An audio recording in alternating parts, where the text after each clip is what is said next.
যারা শহীদ হয়ে গিয়েছে তারা ইনশাল্লাহ দোয়া করি যে তারা যেন জান্নাতবাসী হন, কিন্তু আমরা যারা আহত হয়েছি তারা যেন মনে হচ্ছে আমরা প্রতিদিন জাহান্নামের মতন করে কষ্ট আমরা কাটাচ্ছি। এর কারণটা তাদেরকে এখন পর্যন্ত তাদের নিজেদের যে ন্যায্য আদায়টা, সেই ন্যায্য আদায়টা আদায় করে নেওয়ার জন্য তাদের এখন রাস্তায় নামতে হচ্ছে। ব্যাপারগুলো, এই জিনিসগুলো আমার মনে হয় আমাদের এখন নজর দেওয়া দরকার, এবং এইটা শুধুমাত্র অবশ্যই এটা অন্তর্বর্তীকালীন সরকারের একটা দায়িত্ব, পাশাপাশি আমাদেরও একটু খোঁজ রাখা উচিত আমাদের আশেপাশের আহত ভাই বোনদের ব্যাপারে।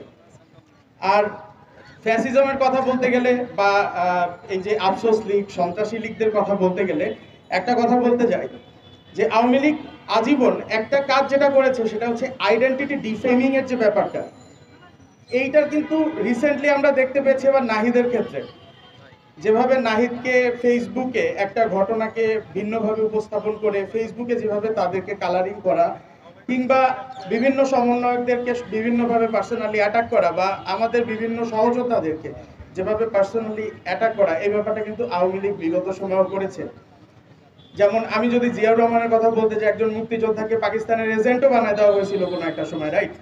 সো আমার মনে হয় এই ডিফেমিং এর ব্যাপারে আমাদের এখনো সোচ্চার হতে হবে। আমরা শুধুমাত্র যদি স্লোগানের মধ্যে বলি আবু সাইদ মুগ্ধ, শেষ হয়নি যুদ্ধ, এবং এরপরে যদি আমরা ঘরে বসে নিশ্চিন্তে ঘুম দেই, তাহলে আমার মনে হয় না যে আমরা যুদ্ধ থামিয়ে দিয়ে আমরা যে বসে আছি এই জিনিসটাই তখন প্রকাশ পাচ্ছে।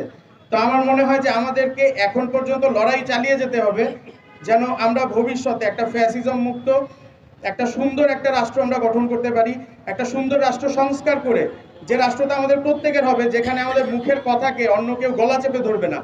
তো এই রাষ্ট্রটা সংস্কারের জন্য, এই রাষ্ট্রটা গঠনের জন্য আমাদের প্রত্যেককে এগিয়ে আসতে হবে, প্রত্যেককে যার যার অবস্থান থেকে কাজ করতে হবে।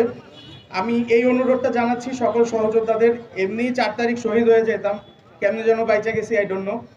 তো যেহেতু বাইচা আছি, শেষ পর্যন্ত যদি কেউ না থাকে আমি একটা পার্সন দাঁড়ায় থাকবো এবং শেষ পর্যন্ত লড়াই করে যাব, যতক্ষণ পর্যন্ত বেঁচে আছি ততক্ষণ পর্যন্ত।